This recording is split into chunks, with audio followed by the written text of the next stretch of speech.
Au nom du Père et du Fils et du Saint-Esprit, ainsi soit-il. Tout pouvoir m'a été remis au ciel et sur la terre, nous est-il dit. Je voudrais faire remarquer, en disant ceci, que nous ne voyons pas, dans l'expression de cette royauté de notre Seigneur Jésus-Christ, qui a reçu tout pouvoir au ciel et sur la terre, qu'il y ait une séparation de la justice, du pouvoir législatif et du pouvoir exécutif. Et ainsi, si nous considérons que notre Seigneur est le modèle en toutes choses, nous pouvons considérer que nos royautés ici-bas n'ont pas non plus de raison de séparer dans la royauté de celui qui est établi le roi de certaines nations de cette terre, comme nous en avons connu par le passé, que la justice doit être séparée du pouvoir exécutif. C'est ainsi que nous avons vu un modèle de royauté, un modèle de roi ici-bas. L'exemple de Saint Louis qui a été porté en modèle pour sa sainteté, dans l'exercice de sa royauté, dans l'exercice de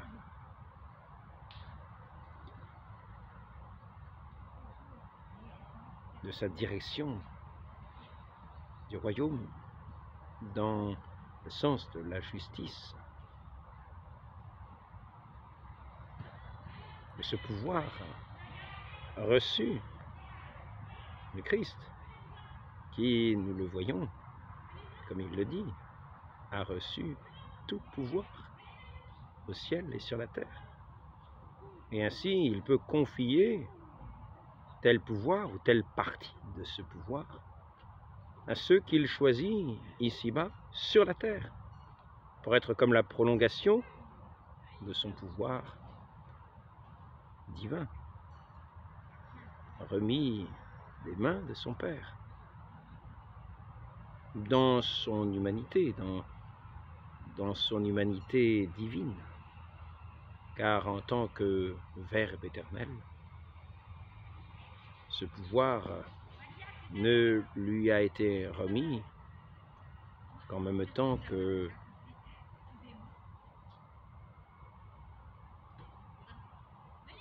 il se reçoit du Père comme Fils du Père, comme Verbe éternel, consubstantiel du Père. Ainsi, il partage ce même pouvoir avec le Père. Et comme il le dit, tout ce que le Père a est à moi. Et tout ce que j'ai est au Père aussi. Mais pour revenir à cette idée, à ce sens de la royauté, nous ferions bien de prendre ici-bas une leçon de notre Seigneur, plutôt que de lui faire la morale, ainsi que nous établissons quand nous disons que finalement, il faudrait faire une séparation du pouvoir exécutif et du pouvoir législatif, car ce n'est pas là la manière de faire de Dieu. Nous sommes à l'image de Dieu, est-il dit. Nous sommes à l'image de Dieu, c'est ce que la foi nous enseigne. C'est ce que la foi nous enseigne. C'est ce que notre Seigneur nous enseigne. Notre Seigneur qui est comme l'origine de notre lignée ici-bas, de génération en génération. De cette génération qui proclamera bienheureuse la Vierge Marie de génération en génération, de cette génération qui sera dans la suite de notre Seigneur Jésus-Christ, celui qui a laissé son empreinte dans ce linceul et qui est sorti vivant du tombeau, de ce linceul que nous avons en notre possession, de cet homme qui a laissé cette empreinte à l'origine de sa lignée terrestre, de cette lignée, je ne dirais pas des rois, mais de cette lignée de ceux qui sont rois quand même, en tant qu'ils sont prêtre, prophète et roi.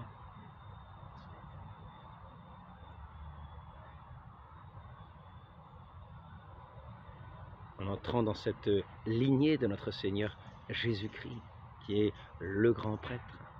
qui est le prophète par excellence, et qui est le roi des rois. Et si nous voulons maintenant nous représenter ce que c'est qu'une cour royale, nous pouvons prendre exemple de ces cours royales que nous avons connues ici-bas, dans cette lignée de notre Seigneur Jésus-Christ, où tout était à l'image, tout était selon cet enseignement de notre Seigneur Jésus-Christ, selon l'exemple de notre Seigneur Jésus-Christ, dans sa lignée, la lignée de cet homme dont nous avons cette empreinte, qui est notre origine, et qui nous invite à marcher à sa suite, non pas dans un changement révolutionnaire permanent où tout est toujours nouveau, non, non, non, non, non, dans cette humanité créée à l'image de son Dieu, de ce Dieu immuable, de ce Dieu tout de sagesse, de ce Dieu tout de vérité, de ce Dieu qui est la plénitude de l'amour, de la vie, qui est la vie même, qui est la lumière même, qui est notre tout, de ce Dieu qui a laissé son empreinte dans ce linge duquel il est sorti du tombeau, qui est à l'origine de notre foi, à l'origine de notre vie nouvelle, à l'origine de notre agir, à l'origine de ces sociétés qui se sont bâties sur lui, non seulement sur son enseignement, mais par sa grâce, par la grâce de cet esprit d'amour qu'il a donné à ceux qui lui ont donné leur foi.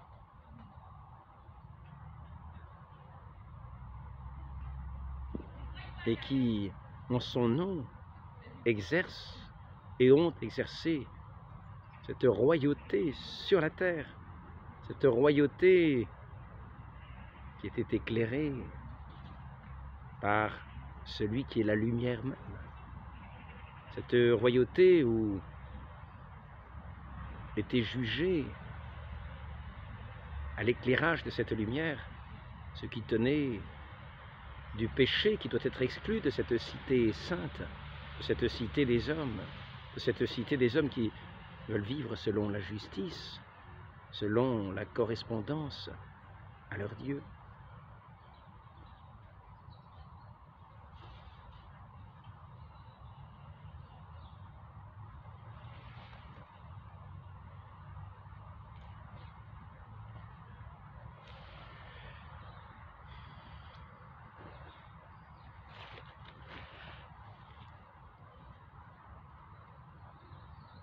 Pour parler de cette royauté de notre Seigneur,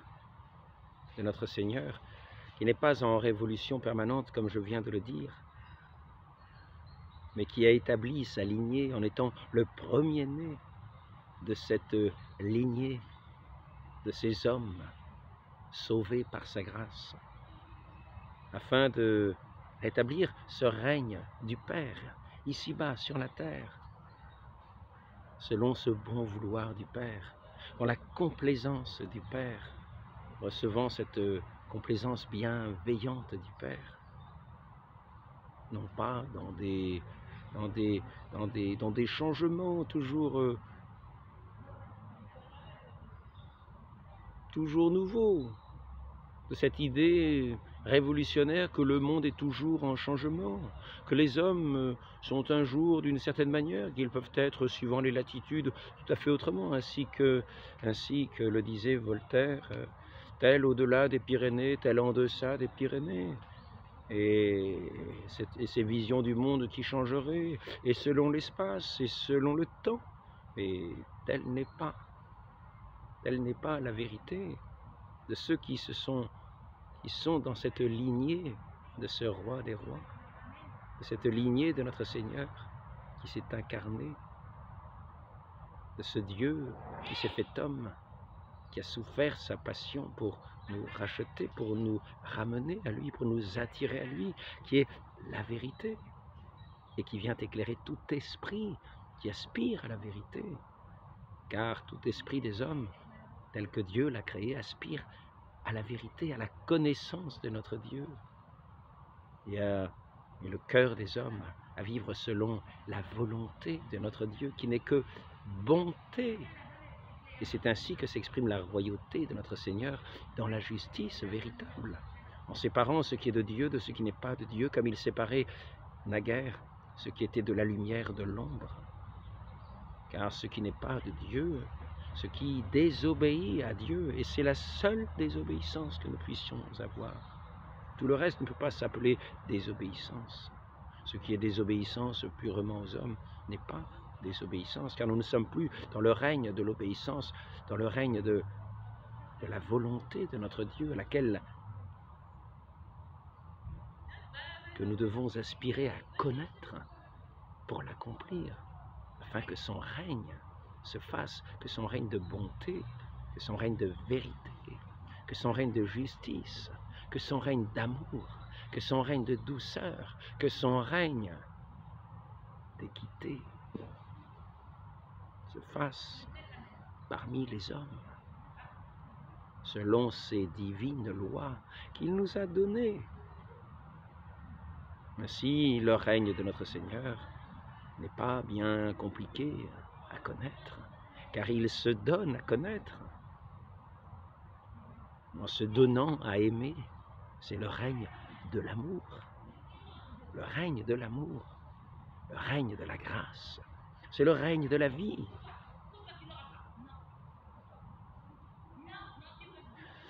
Lorsque nous considérons ces cours royales telles qu'elles étaient auparavant, et que l'on a voulu démolir en instituant des institutions qui semblaient les condamner et qui semblaient du même coup condamner l'ordre divin qui les avait établis, qui s'était établi sur l'ordre divin, sur la manière d'être du Maître que nous devons imiter, auquel nous devons ressembler, qui s'est fait homme dans la plénitude de l'âge de l'homme, afin que nous puissions, en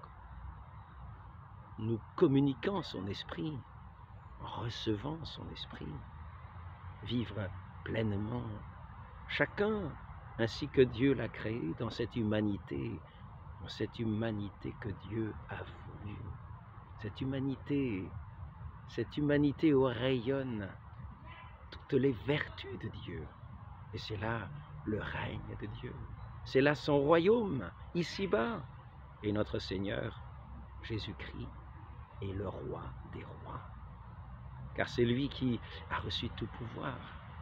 c'est lui qui distribue ses dons et ses grâces, c'est lui qui, au jour dernier, appellera les bénis de son Père à sa droite, pour les faire entrer dans ce royaume éternel, de ceux qui l'ont aimé, de ceux qui sont entrés dans ce règne de l'amour, et qui rejettera ceux qui n'ont jamais été de ce règne, qui l'ont rejeté, qui ont refusé de croire en l'amour, qui ont refusé ce jour de ce soleil des hommes, de ce soleil véritable des hommes.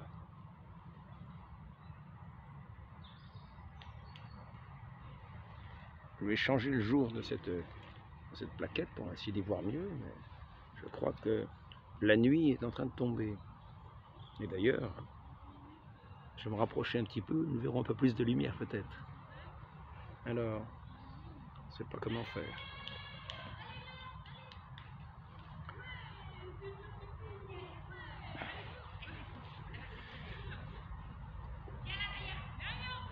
Donc, quand nous parlons de la royauté de notre Seigneur, nous pouvons voir tout ce qu'il y a de beau, tout ce qu'il y a de noble, cette noblesse véritable que portait en lui notre Seigneur Jésus-Christ dans tous ses traits, dans tous ses gestes, dans tous ses actes, dans toutes ses paroles. Cette noblesse du cœur par lequel il règne, par lequel il régit toutes choses.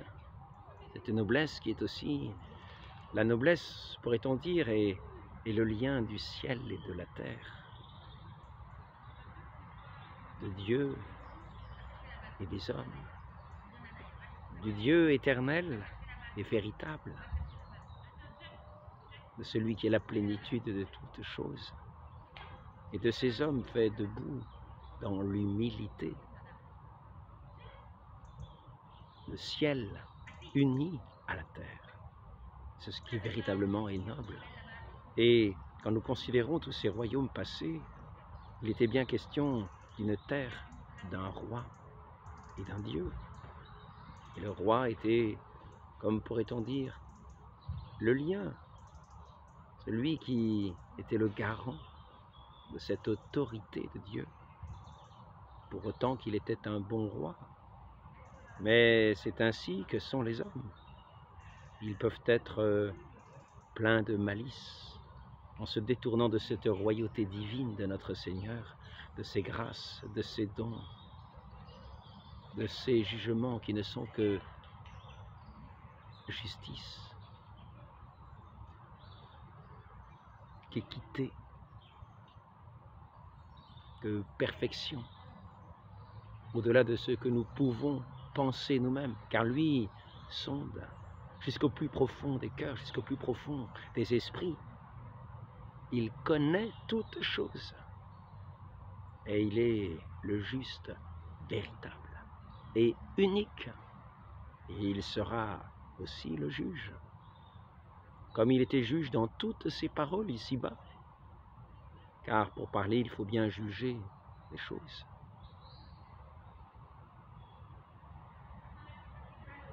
Afin de laisser ce qui tient de l'ombre et d'exprimer ce qui est de la lumière véritable. Il ne s'agit pas de dire le siècle des lumières, comme s'il y avait des quantités de lumière, comme s'il y avait des choix de lumière, des lumières très variables. Non, il y a la lumière. Il y a la lumière. Et il nous est dit que le Christ est la lumière. Et c'est en cela qu'il est aussi celui qui jugera toutes choses. Et à partir duquel nous-mêmes, nous éclairons nos intelligences pour juger de toutes choses.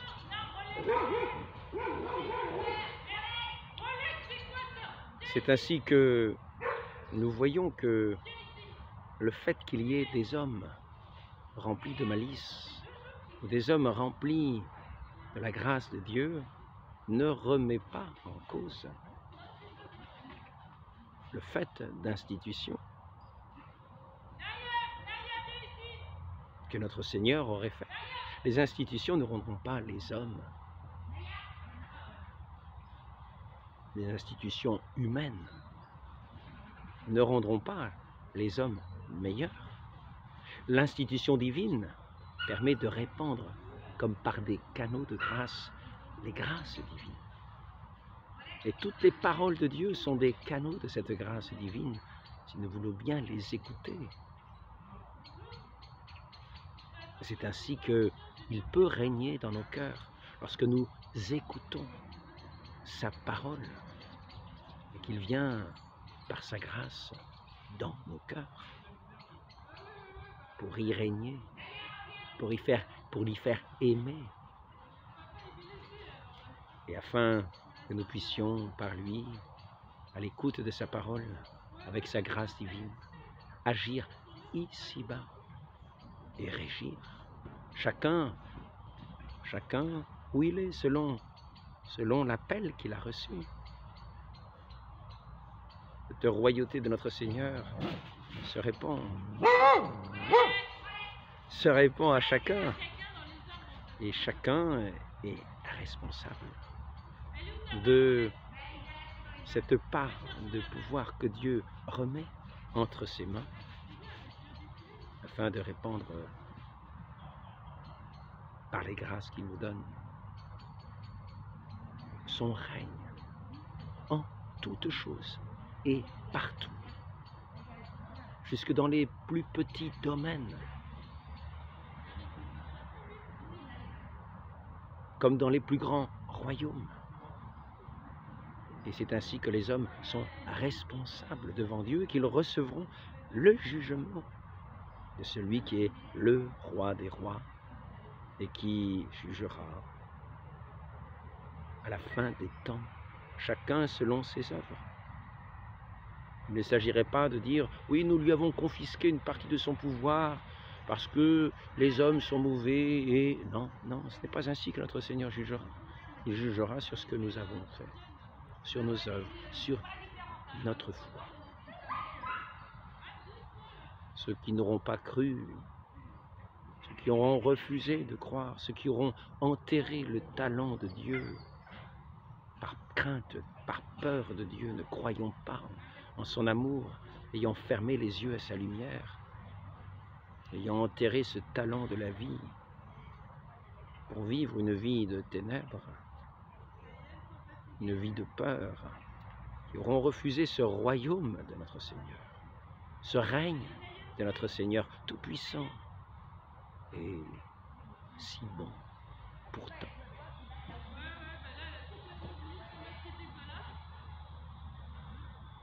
De celui qui a établi son royaume dès ici-bas,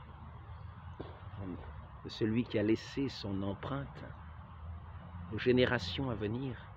de ceux qui viendraient à sa suite, l'empreinte de sa vie donnée, de ses grâces promises, de sa royauté qui a été souffrante, car notre Seigneur a bien été crucifié par ce monde qu'il a rejeté, qui ne l'a pas reçu, des siens qui l'ont rejeté, qui ne l'ont pas reçu, qui n'ont pas voulu de sa royauté. Nous ne voulons pas qu'il règne sur nous, il dit.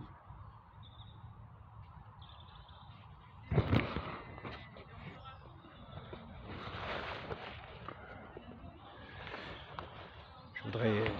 avant la nuit, arrêter ce court entretien, cette royauté de notre Seigneur, en considérant ce qui a été de la cour de nos rois. Nous voyons que dans la cour de nos rois, tout ce qu'on appelle ces courtisans, c'est-à-dire ce qui était de ces cours royales et qui, en fait, s'étendait à tout le royaume, mais de ses proches, nous les voyons unis autour de leur roi, non pas simplement comme des gens cherchant leur intérêt, mais comme une famille unie dans cette grâce de leur Dieu, et qui sont heureux de se retrouver dans cette famille où tant de grâces sont promises dans ce règne de ce Seigneur en qui ils ont accordé leur foi et qui sont là comme des frères. Et même le roi vis-à-vis des plus humbles de cette cour, des plus humbles de ce royaume, reste dans cette union, dans cette communion à ce Dieu qui s'est donné à eux, dans cette vie, à qui il remet chacun des biens, selon, comme bon lui semble, à l'un 10 talents, à l'autre 2 talents, à l'autre 5 talents, qu'importe. Du moment que tous soient unis dans cet amour de ce Dieu, de ce roi des rois, qui s'est fait homme, pour nous conduire, pour nous éclairer.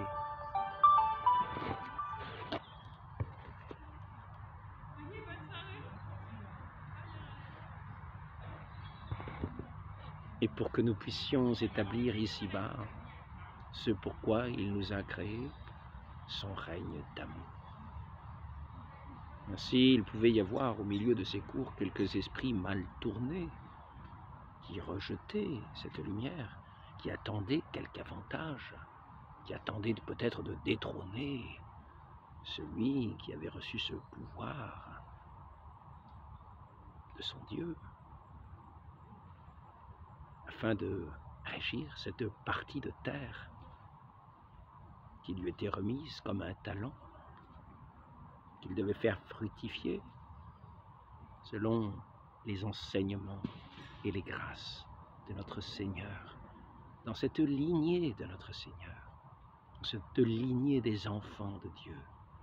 de celui qui a laissé son empreinte sur ce sanctuaire, l'empreinte de sa passion comme don de son amour pour les hommes, et de cette lignée qui n'a pas de fin, de cette humanité non pas changeante et bouleversée au fil des révolutions, mais de cette lignée sans interruption, de cette lignée de l'amour des hommes, de cette lignée de l'amour par-dessus tout de Dieu. Dans ce souvenir de celui qui s'est donné pour nous et qui est notre roi véritable. Demandons à la reine de la cour céleste, la très sainte Vierge Marie, cette grâce d'être de ce royaume de lumière, de ce royaume d'amour, de ce royaume de toutes les grâces que Dieu donne à profusion à ses enfants. Car c'est ainsi qu'il régit son royaume, non pas dans la dureté, mais comme il l'a toujours fait, comme il l'est lui-même, dans la douceur et l'humilité. Et c'est ainsi que cette reine du ciel s'est toujours montrée. Demandons-lui cette grâce de participer à ce règne de cet amour, dans la douceur et l'humilité, dans l'amour du Père éternel, qui veut régner dans chacun, dans toute sa création. Ainsi soit-il. Au nom du Père et du Fils et du Saint-Esprit, ainsi soit-il.